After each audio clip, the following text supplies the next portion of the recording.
don't be surprised if you get a lot more dirt on this face of on the front face of the cylinder. So I'm actually going to use a couple new patches. I'm going to set them on the front. I'm going to do the same thing. I'm going to work this screwdriver and patch around where the base pin slides through the cylinder.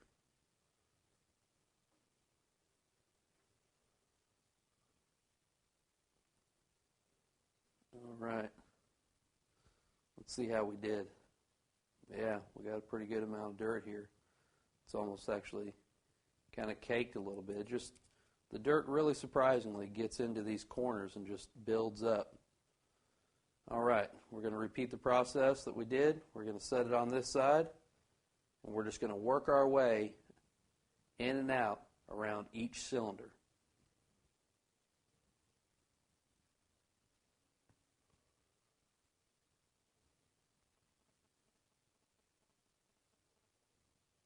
And if you feel like you're spending a lot of time on this, you may be, but don't feel bad.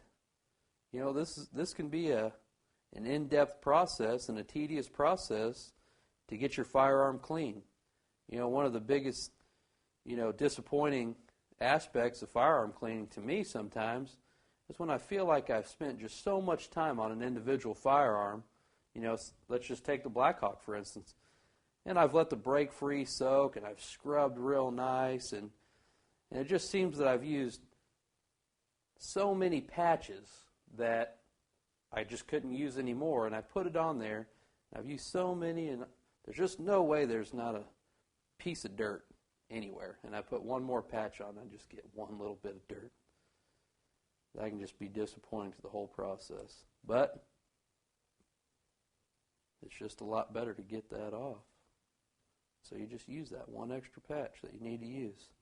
And just spend your time. You know, this is a learning process. You know, you're learning your firearm a little bit better when you have it disassembled and cleaning.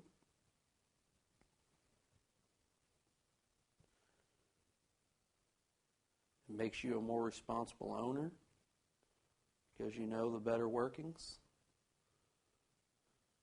All right, well, we're done with the front and face of that rear face of the cylinder, and that's looking real good. And you can see these little spots that we kind of picked up as we were touching around with the screwdriver.